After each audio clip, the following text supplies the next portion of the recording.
Ladies and gentlemen, boys and girls, I'm the Gnarly Gnome. This is Cincy Brewcast. It's the voice of Cincy Craft, and we're back at MadTree. I think that this is the third podcast this season that we've done from MadTree, which has to mean that something is going right here.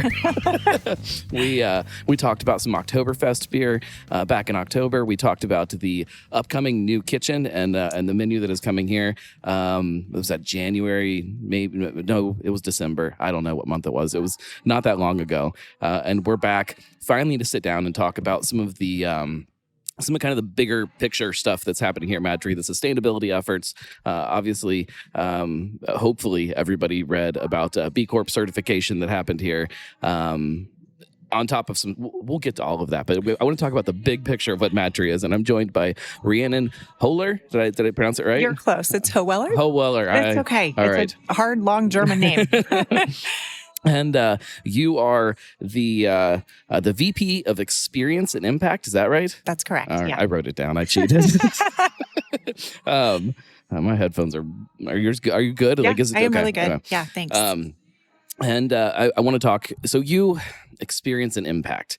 Impact, I think I can understand, especially kind of from the MadTree side. It's been a huge it's been a huge focus over the last few years of kind of shifting the focus of what MadTree is, not just to what's in your glass, but to kind of this bigger things that a company like this can do. What else does that kind of encompass for you? Yeah. What is experience and impact is a very big job title. Yeah. So I started off here as the director of strategic impact. Okay. So my focus was really around like getting to B Corp, our 1% for the planet spend, setting up a strategy around our giving and our community work. And then about a year and a half ago, we did some moving and shifting within the organization. And we I became the VP of Experience and Impact, which included marketing and people strategy. And then now we just did a tiny tweak not too long ago, private events, sales as well. So it's sort of thinking about it from really like staff and sort of our experience, not just necessarily within our spaces. There's some of that goes into this as well, but really thinking about it through impact and experience, kind of focusing both internally and externally, not just looking at it as a service that we provide, I guess, if that's what makes sense. And it's hard too sometimes with, and there are some other great breweries, not just here in Cincinnati, but all over the place that try to bring kind of these bigger picture ideas into the company. And it's hard sometimes to find a way to tie that side of what a place like this is all the way down, not only through the company, but to people coming in. And like when you're throwing an event here, because events are a big part of what this is now, trying to get that culture to kind of bleed down into all of those different aspects is really, really difficult, especially when you've got some person that's just hanging out in a back office and like, I'm in charge of the impact of this place. Yeah. But then to find ways to get that to touch the people here at the bar, to the people that are coming and sitting and just sitting out in the beer garden and having a couple beers, to find ways to kind of tie that all in. It's a tough kind of big picture thing to do. Yeah. You came from the zoo, who obviously anybody that lives in Cincinnati, the zoo does great jobs with kind of trying to find ways to take that experience of what makes the place tick into what people are experiencing when they're there too. And so I think you're probably pretty good at doing that. I've definitely had some practice. At the zoo, I had a little bit of a different role, but it was a little bit more of the day-to-day operations. But consumer experience was definitely a piece of that. We called it visitor experience there. But I imagine strategy as well. And obviously, I've never worked at or for the zoo, but I imagine that it's a cultural thing there too. Like within the zoo itself, everybody's kind of there for the same reasons, hopefully, and kind of it just kind of oozes this feeling when you're there. And I think that the people pick up on that when they come there. And I'm starting to see that with MadTree, and starting to see that people kind of are starting to understand this bigger picture of what this company is about, because it's yes, beer is a huge part of it and beer fuels all of that, but it's this bigger idea behind it all to create this thing that, whenever I get a chance to sit down and talk to Kenny and Brady, it's just, we want this thing that like our kids are proud of us for making. It's something that means something. And, I think sometimes it's easy to forget when you're sitting and having a couple beers with your friends, like, that there's more to all of this. And when you're starting a company or running a company, that you've got to have this other thing that kind of drives all that, or else it just eventually falls apart and it just doesn't have any substance to it. Soul. Yeah. There's no soul to it, which is, there's plenty of great breweries that have no soul. Yeah. I mean, I think to your point, right? Even when you're just having a beer here with us or buying our beer in the grocery store, we want you to have that emotional connection to who we are and what we're doing.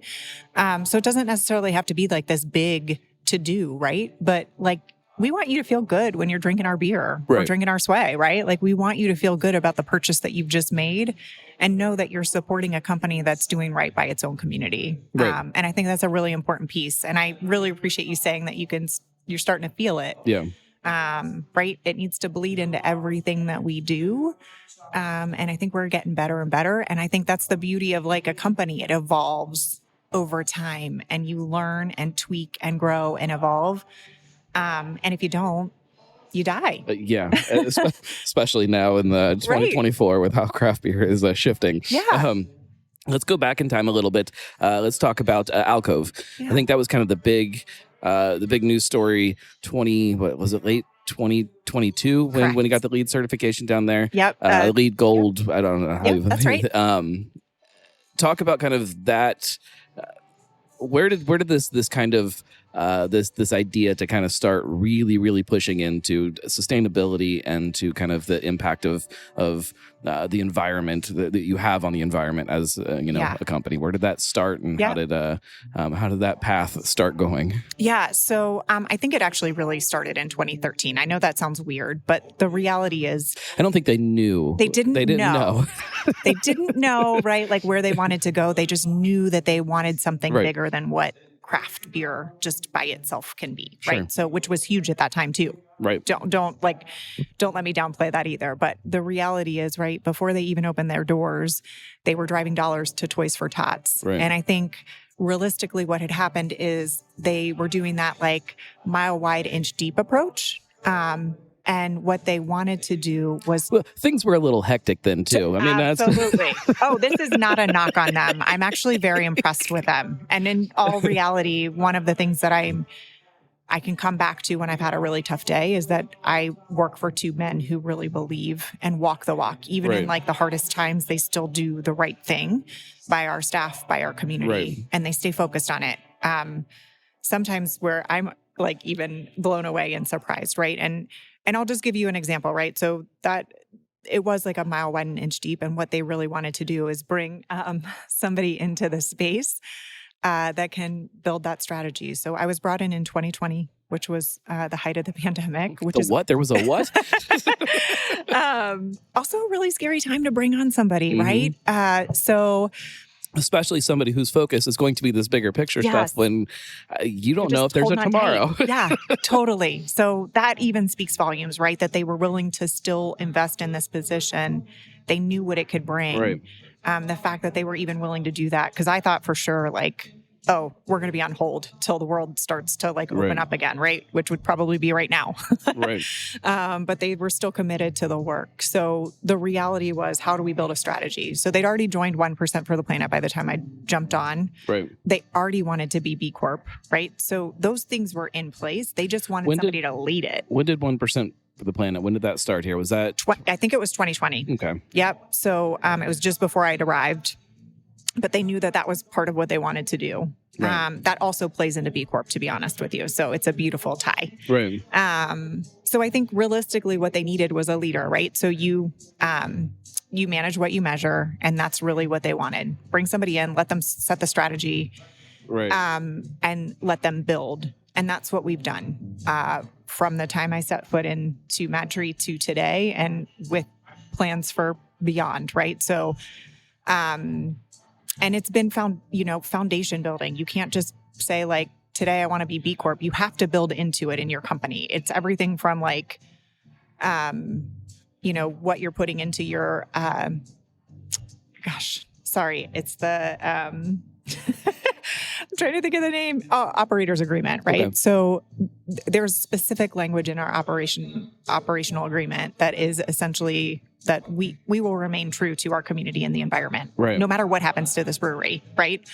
And so that is sort of written into like what I would call the bylaws. It's our operating agreement of what MadTree is. Right. So, and some of our 1% work had needed time to mature and grow. And, our volunteer program, right? Like that didn't exist before. And I'm not saying this is all me, right? I'm just saying like we were intentional about how we built the foundation as a company. So, we have volunteer hours that are required. If you join the company, it's in your job description, it's in your annual review, it's in your one-on-one meetings with your managers, right? Like, so there's some real serious intentionality around how we onboard people. Well, and even before they get into our company. You guys shut down the company twice a year to go do something that kind of get planting trees or whatever that action is. But like it's these very, very visible things, and like I'm sure that there's people that probably pull into the parking lot and they're like, "Hey, I'm gonna go grab me a beer." They're like, "They're closed," like that, and then why are they closed? And oh, well, that makes sense. And like I can't imagine that anybody's getting mad about that. I can't imagine anybody, it just brings you closer to what the idea behind all of this is. And yes, again, before anybody sends me an email, I understand beer is also part of it. but I for years now, I've been trying to preach this idea that what is in the glass is as important as it is, and as much as I love it and as much as I enjoy it, it is like this small fraction of what makes craft beer what it is. I think that people latch on to brands and places and people because of this other stuff that's happening behind these cultural things that sometimes are very clear and we understand when we walk in. Sometimes, we'll go back to 2013 or 2014 with MadTree. You're walking in and like you love the place. I don't know that anybody could really describe why they loved it at that time. It was chaotic and it was confusing and it was there was a lot of things happening in the industry and like it was exciting, but some places felt different than others, and so then over time it's up to those places to kind of define that and figure that out and really kind of solidify it into who they are going forward and kind of keep their eyes on that pathway, I guess. Yeah, maturing too, right? Yeah. Evolving and maturing. I hate that word. It scares me. Let's talk about the BCorp certification. So that happened October of last year, which yes, I'm just now sitting down. That's kind of what started this whole thing because it's a big deal. Yeah. There are you guys were the first ones in Ohio to do that. There are a handful of other breweries, and when you start looking at this list of other breweries that have become B Corp certified, you start to get a very clear picture of who they are, and be it Allagash or whoever else you want to throw out there, like these places that really stand for something bigger than themselves, and to know that MadTree is now part of kind of that group is it feels very good. Talk about kind of the how do you do that with a brewery this size that has already been doing things one way with parts of the business, and how do you kind of shift all that and be like, all right, now this is what we have to do to hit these goals. Yeah. So I'll start off with a couple things, and then I'll get down into like one of the pieces that's the emotional tie. I think for what I envision. Can we start explain B Corp certification first from the start? For sure. I think there's a lot of people like me that weren't super familiar with it when. Yeah, so it's a third party certifying you, and they are basically certifying that you meet the highest environmental and social impact standards. There are 5 categories within B Corp, and just sort of like LEED, I think a lot of people understand the LEED concept. Right. B Corp is similar in that there's 80 points, and you have to get 80 points to clear their bar. That's in 5 different pillars. And one of them is governance, environment, workers, community, and then consumers. We score the highest in our community bucket from all the work that you described. Right. It is a very lengthy process. I will say we submitted all of our paperwork in July of 2022, and we were not certified until October of 2023. Wow. So it is a lengthy, arduous process, and they want to make sure that they are holding up their standards so that not just everybody can get in. Right. So that's why it's so prestigious and also so hard to get. And Well, you want it to be a thing that people are doing because it actually means something to them, not because it's just a marketing thing that they can throw out there. And you know, you have to find a way to make it a little difficult for people. Yes, for sure. So I think the beautiful thing about MadTree, right, is we were already doing a lot of this stuff. Right. But we didn't have it written down. We didn't have it in a policy, right? And so it's that opportunity to write it down so that if like, you know, one of our guys gets run over by a bus, you know, we have it. It's not just locked in one person's brain. It's so that the whole company understands and so that the process is very clearly defined. So it's, in all honesty, MadTree was doing a lot when I came on board.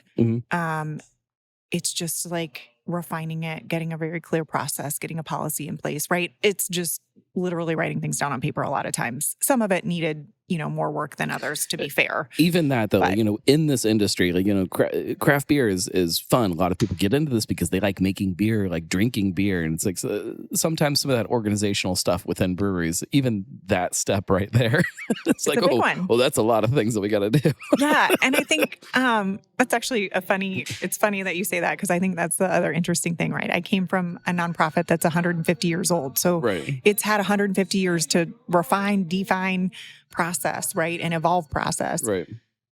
In this business, I came in when it was 8 years old. A lot of that's not like totally defined. We're kind of flying the plane as we're building it, which is cool and fun and exciting and can be a little like intense at times. Well, yeah, you're in a lot of things, especially in a city like Cincinnati that got started with craft beer a little bit later than some other cities for lots of reasons. But this is kind of an experiment for a lot of people. They're watching how MadTree does things and why MadTree does things and how it works for them. And then they're like, okay, we might be able to do something like that. And we might be able to incorporate this idea into our business. And so like you guys are kind of the guinea pigs out here with a couple other older places that are trying to do some stuff that just experimenting and just trying. And you know, granted, you can look at, you know, some other states and stuff and see some breweries that have kind of paved the way there and incorporate some of that. But I'm sorry. Go ahead. No. So I think that's it. Like we just had to really get sort of thoughtful about our approach. And then there were some, you know, I will be really honest with you. I think we submitted with like 89 points, which basically means that there's no way you're going to end up with 89 points, just to be clear. So we dipped down like right before certification. We went down to 79.6. And I was like, you've got to be kidding me. If I miss this by 0.4, I'm going to cry in a ball in the fetal position.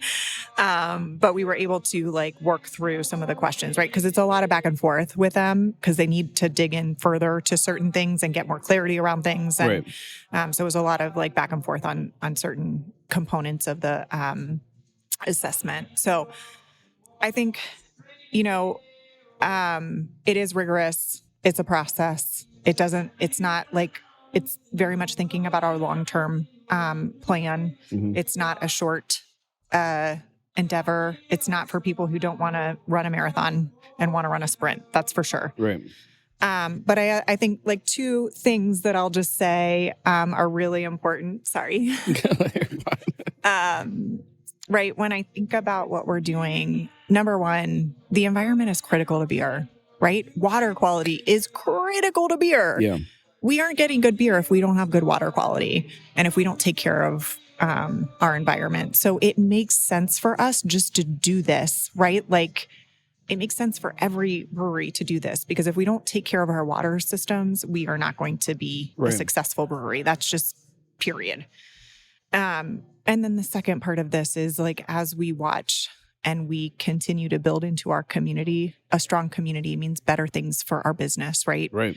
It attracts new people to our spaces. If we have an environment that everybody wants to be in, it can attract young people into our city that want to find jobs, right? And I even think about it from a very basic level. Like we went into Lower Price Hill, not this year, but the year before when we closed down in November. And we got out and we planted trees. Lower Price Hill has very low tree canopy cover as a neighborhood. Sure. And it was the first time that we worked really side by side with the community. So we worked with Groundwork ORV, which does a lot of pre-work for us. They meet with the community. They talk to them about what they want to see. And then we work with Parks and Parks Foundation, right, to get the day ready for us. Right. Get the trees, get the equipment, blah, blah, blah. But Sally Hall, who's been a longtime bartender here, I have this beautiful picture of her planting a tree. I think I've seen the picture. Yeah. I mean, she's planting a tree next to a young person, and he's going to see that tree in 20 years. And gosh, did we have an impact that day on that one little boy. Right. If we have touched nobody else, like we have touched that one boy who gets to see that tree planted in his own neighborhood in 20 years from now. Well, and he starts to get this relationship with MadTree that's on a different level than just hanging out and have a beer with your friends. Yeah. Hopefully he'll be here hanging out and having a beer with his friends at some point. He's got a few years to go. But like you start to develop these relationships with these companies that again, hopefully means something more than just this kind of surface experience that you get when you come here. And I think that is so important as we, breweries are supposed to be the hubs of the community. And like, I think that because things grew as fast as they did and things were as crazy as they did, I think a lot of places kind of have lost touch with that a little bit and are now just kind of getting their feet under them and hopefully kind of refocusing on this. All right, so now what does this mean? Like who are we actually? Like we can make beer and we can make good beer and people are happy with it. Now what? Now, what do we do to keep kind of turning this into something that means something to the community around us? Because a lot of people can say it all they want when they're opening. We want to be part of our community. Like, what does that mean? And you guys are just waving that flag so perfectly for the city of what breweries can do.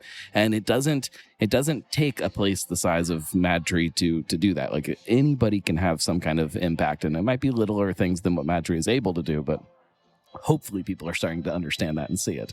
I think we are inviting other people into the space with us too, right? Like we have people, I've actually finally gotten enough time here as we keep building this foundation, right? We have at least 100 people signed up to volunteer with us. So I've now started like communicating with them on ways to get out and volunteer with us. But I think the other piece of that is when we shut the brewery down, like we just had another company jump on this last year and join us with their bodies, their sweat equity, and their dollars.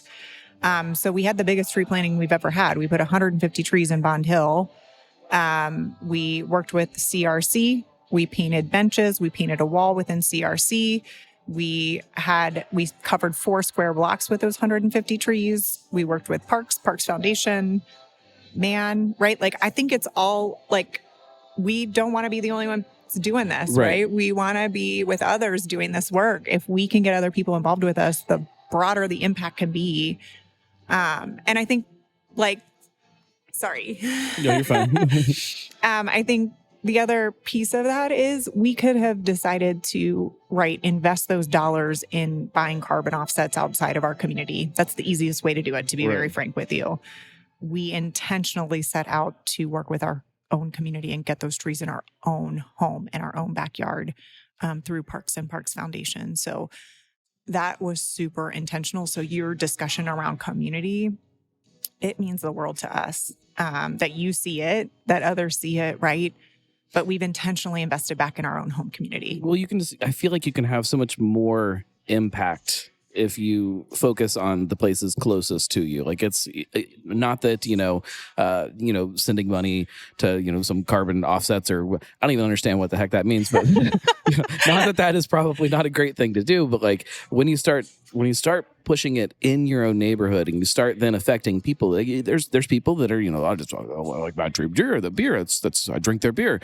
And then they start to, they do what now? And then it starts that brain going, it ties people into these things in a way that just you can't do if you're just sending your money somewhere else. And here, you guys, take care of this and you do good with this. Like that's a good thing to do, but it doesn't have that kind of that effect of trickling down to different aspects of people's lives that I think when they have that personal relationship with you, be it even if it's somebody that just drives by every day and sees the sign, like I don't drink beer, I don't go there, I don't drink beer, then they can start to see these other things, and then maybe they get drug in here and then they fall in love with sway. I don't know.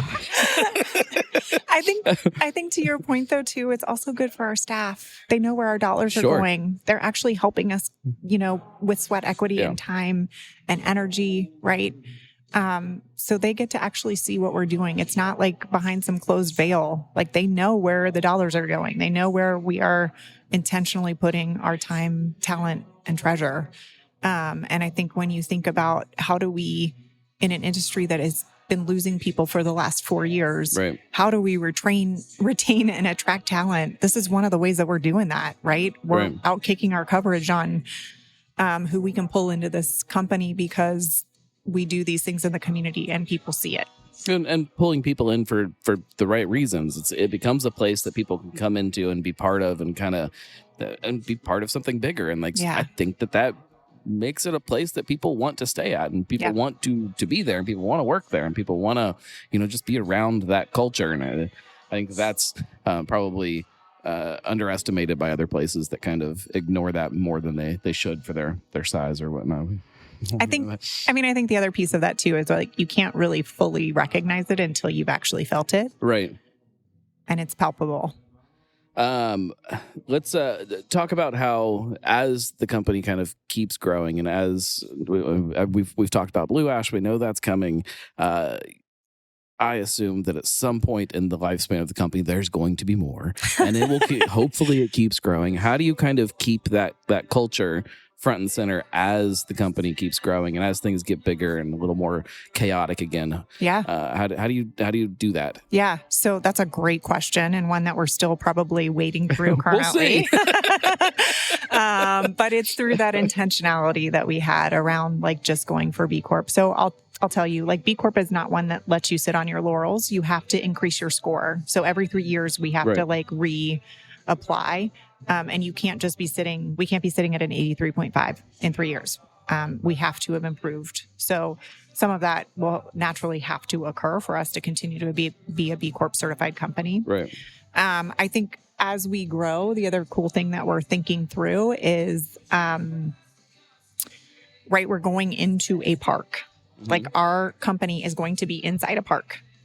So when we say our purpose is to connect people to nature and each other, we're like literally living it through our physical spaces at this point. Alcove's another great example, right? You talked about it being LEED Gold. We brought nature inside through that living wall, through what we did with the chandelier in the private event space, right? So everywhere we go, we're also bringing that intentionality to the buildings that we're like repurposing, right? Like Summit Park's another beautiful one. All 3 of our spaces now are things that were once something else. They're being recycled into new, they're getting a new life, right? These buildings are getting a new, fresh life through the work that we're doing. So I think keeping the culture is paramount and top of mind for all of us. We have evolved a lot, right? Even just bringing Alcove on, we learned a lot of lessons, and sometimes it's bumpy. And sometimes you're like, oh, this hurts a little bit. But I think we learned a lot through bringing Alcove on, and we'll learn again when we bring Summit on. But we have to do it with intentionality, and we have to do it with a focus on our purpose, our commitments to 1% with B Corp. And so even as we bring people on, how are we presenting that information to them? How are we making sure that they feel part of it? Right. And then I will also say a lot of the things that we're doing, right? Like even when we do our community work and we get out and volunteer, because our staff does that all year long. So we have events every single month of the year where they can participate. That's a beautiful place where sometimes there's like some pushback on it, which I totally get. And then when you actually see them getting together and working in these spaces, right? When we work together on Rothenberg Rooftop Garden or at the zoo or in the parks, you get to see that cross-pollination of your staff that are not physically in the same building, but then they get to work together in community, and it starts building those bonds and those relationships where, we get to see them connecting in real time, one-on-one, or three people in one. And then at the end of all of our all hands, those days that we do shut down, we get out and we recognize each other. So we have this, for living our core values and core behaviors of connect, grow, and give a fuck. We have a connect, grow, and give a fuck award, and their peers have nominated them for that. And Brady and Kenny get up and they share with our staff. And it's a really beautiful and powerful moment to have your peers recognize you for the work you've done. And so that's another beautiful way where we reinforce those behaviors that we want to see in our company through peers nominating each other for the great work that they're doing the last 6 months. I love it. Yeah. I really do like it. And I feel like I'm kind of repeating myself, but there are places that you go to and you sit down and you have a beer and it's fine, and you have whatever experience is wrapped around that with friends or family, or then it's fine. You eat food and it's fine, and everything's fine, everything's good. But then you just leave and it's just like, oh, that was fine, and like then there are places like MadTree where like you find yourself just like thinking about like this bigger thing that's building around it, and like it feels better than fine. Like it feels like, oh, this is something that I think can stand kind of at the top of kind of this echelon of Cincinnati breweries. It doesn't have to be the biggest brewery in town. It doesn't have to be the flashiest. It doesn't have to be any of that stuff. It just like it means something. And I think that there are some breweries in this country that are massive and they just don't mean anything. And like I like seeing that develop over time.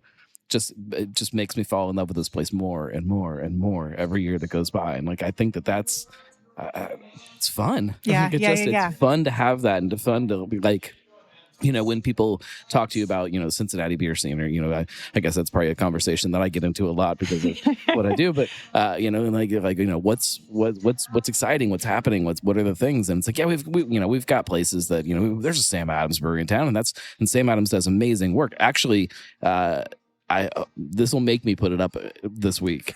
Go listen to the last episode of Drinking with the Gnome, where I sat down with Sam Calagione of Dogfish / Sam Adams, where we talked about sustainability, which is very pertinent to this conversation. But they're doing great things, but it just isn't as like in your face as something like MadTree can be in Cincinnati. And like so you can talk about cool things that are going on with big breweries in town, and then you can talk about this other kind of category of places that are just killing it on this soul side of things. Again, not that Sam Adams doesn't have soul. I love you guys.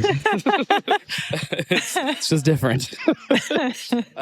Why is I understand why it's all important as kind of a company. Why is it important for you to kind of be part of all of this stuff? Why did a place like MadTree kind of jump out as a place that you wanted to be involved and kind of be part of this journey? Yeah, I'm going to answer this in two ways. I'm going to answer this sort of on a bigger scale when I think about the city of Cincinnati and what we can be. And then, can I ask you one question first? Before you came on to MadTree, were you a craft beer drinker? Yes. In all fairness, I started my craft journey in Asheville, North Carolina. I went to school in... There's a couple good things happening there. It's so funny that you're asking me this. I went to school at UNC Asheville. And I recently, because of all the work we've been doing, got to meet the founder's daughter, who is now the president of Highland. Highland, yeah. And I literally just I can't remember what her name is. Oscar was the guy that started it. Yeah. And it's his daughter. It's going to drive me crazy trying to remember what her name is. Jennifer? Does that sound right? Nope. Or am I making that up? I'm having like a middle-aged woman moment right now. I've probably got notes in my stuff. And I was going to say, we literally just took a walk in Asheville like 6 months ago and had a beautiful conversation. That's one of those breweries, Leah Wong. Yeah. I had never, I'd had Highland beer before because it was distributed here for a long time, and had never really paid much attention to it, and then went there a few years ago and just fell in love with what that place is and what they're doing down there. It's again, they kicked off the Asheville beer scene. They did. Not knowing what they were getting themselves into. Totally. And I really love that, like, it's a father-daughter relationship. Yeah. There's just so much beautifulness there. But the fact that I've also gotten the opportunity to meet her a long time later. Yeah. Oh, yeah. And become friends with her. And like now when I'm in Asheville, I go hike with her, and it's just beautiful because I get to learn from her and her experience and growing up around it and all the things. But well, and you look at a city that like has really kind of figured out this soul side of beer. There are so many places down there that are killing it. You look at even New Belgium, not American owned anymore, and I get that, and I whatever. But you look at the BCorp certification that they did, and just all they bought like a freaking like an actual dump to build their brewery. Yeah.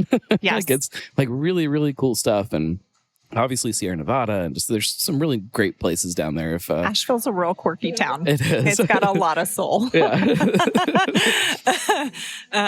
But yeah, so right. And I will also say, like, my background is in environmental science. I'm an environmental science major for undergrad and graduate. So it's deep in my heart. Right.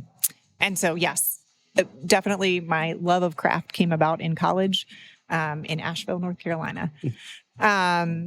But yeah, when I think about the second best beer city in the country, by the way.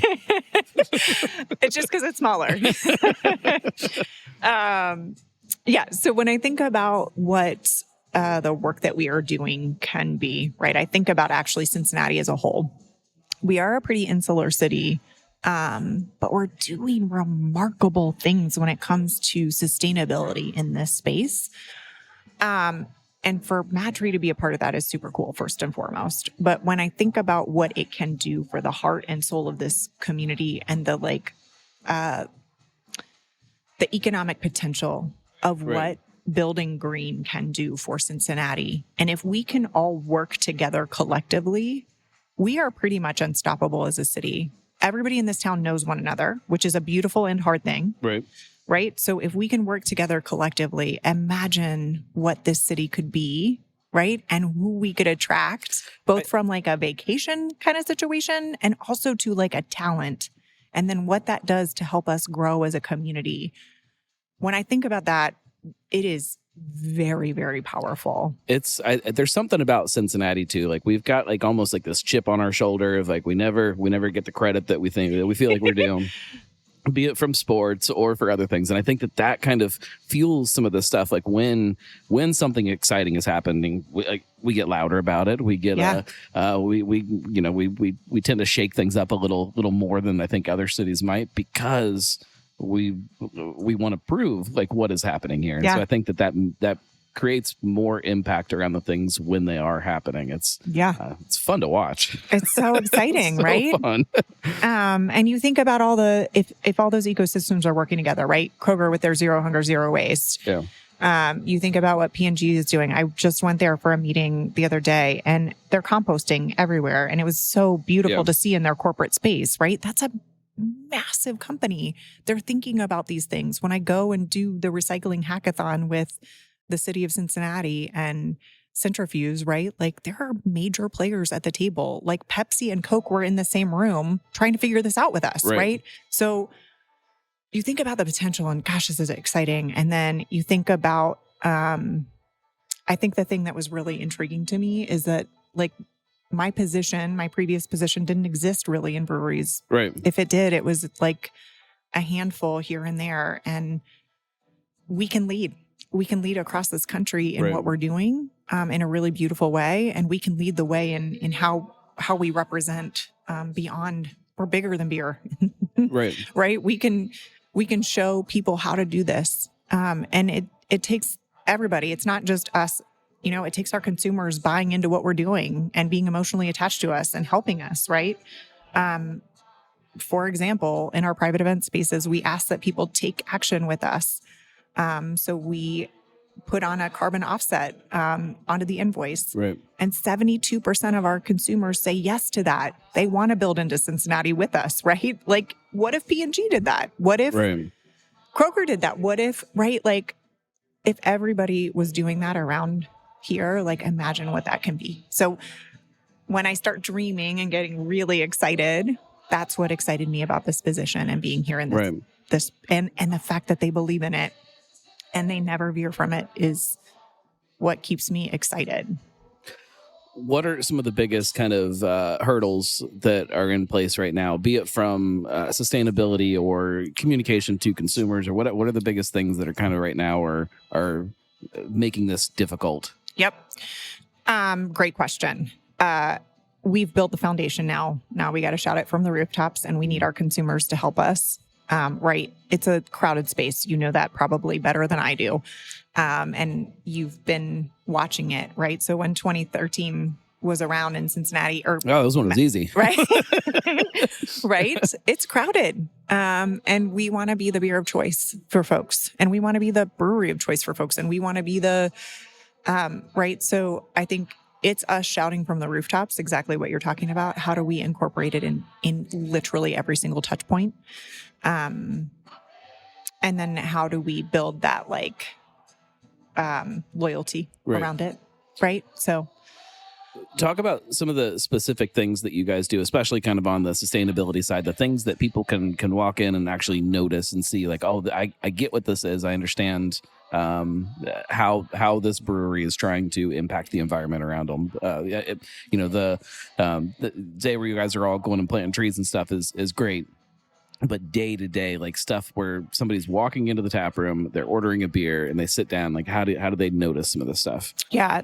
So I think the first and easiest is right. We compost in our facilities, so you can see it.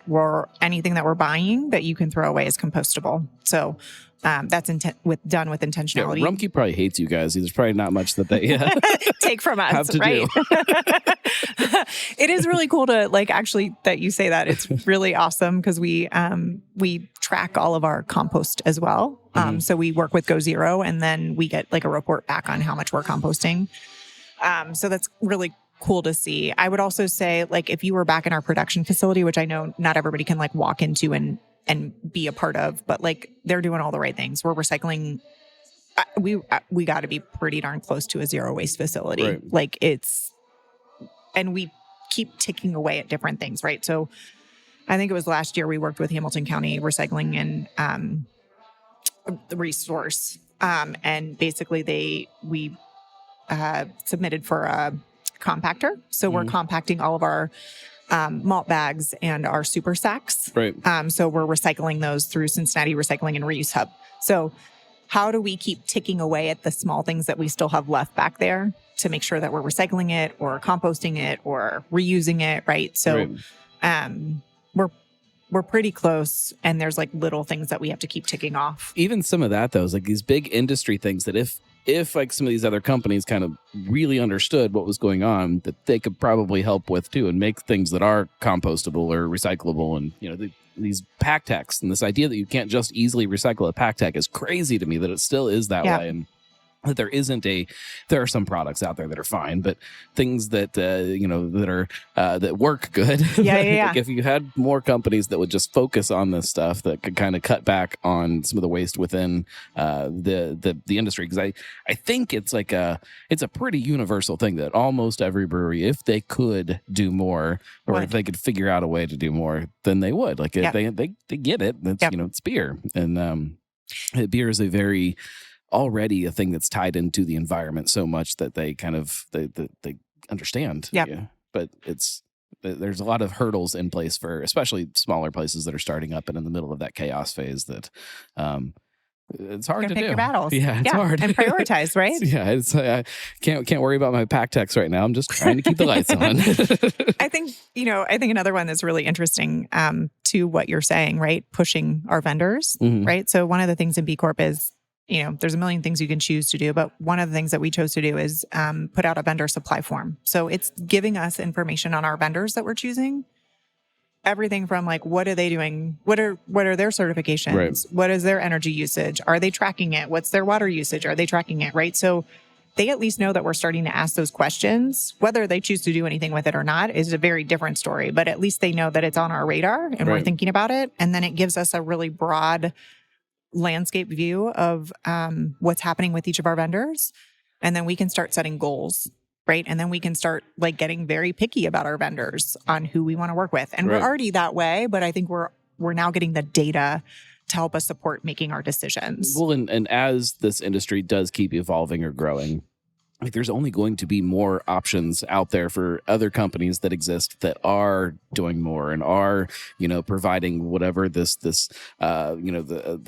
material that you guys need that is a little more sustainable and just a little bit better. And then from there it gets a little bit better and a little bit more. And it just starts, it becomes this thing that just keeps building. And as more people figure it out, then it just it grows from there. And again, it's exciting. Yeah. It's really fun to watch. And I love what you guys are doing here. It's absolutely beautiful, and bringing food in house here too is only going to help some of that stuff, and just add more ways for people to kind of get what MadTree is all about. Yeah. I'm excited. Thank you.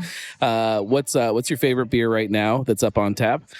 Well, my favorite beer always is Shade, to be honest with you. I have heard that in some of your other interviews. Shade is good. I just love it. It's just so nice and like mild for me. Soul Drifter was always mine. Yep. And this As If that's up there right now, this Strawberry Blonde is right on par with that.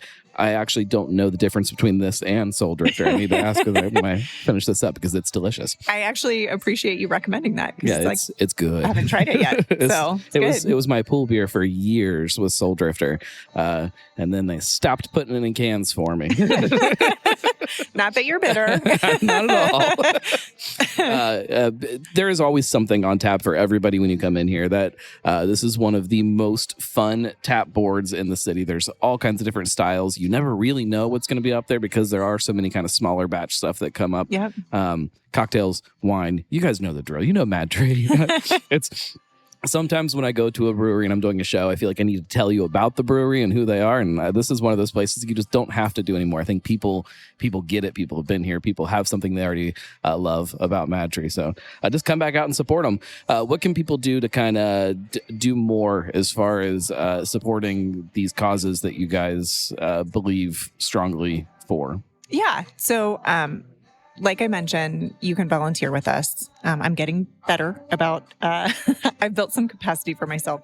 So I'm able to communicate out more now when we have opportunities, and we're not restricted by a bunch of stuff that we were restricted with during COVID too. So that's helped a lot. But we have a volunteer sign up sheet on our website. We also, if you're a company and you're interested in getting involved, right? Like one of the things that we just did in November, it was we brought a company in to kind of watch us and learn from us. And now they're sticking with us. So they're going to be coming back in 2024 to plant trees with us in November in Avondale.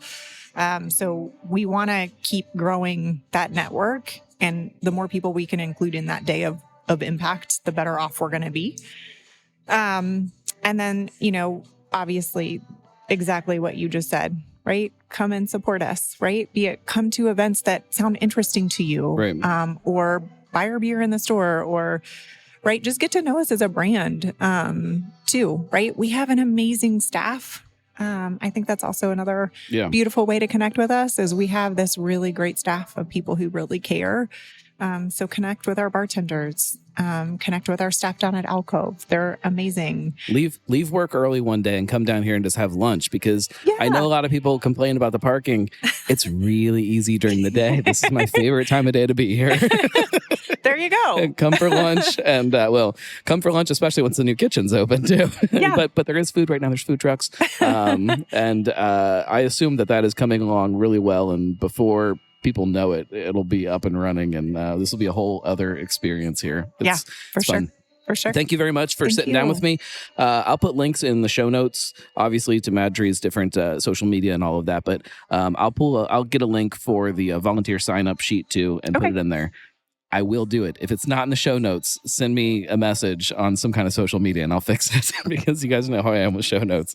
And we'll be back next week. We're going to sit down and we're going to talk to Paradise Brewing. We're coming from MadTree, this huge influence in Cincinnati's beer scene, to one of the smaller breweries in town that is also one of my favorites. So stay tuned, guys. There's lots of fun stuff coming.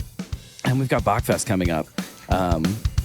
Gutenbach is on shelves right now from MadTree. Go grab some.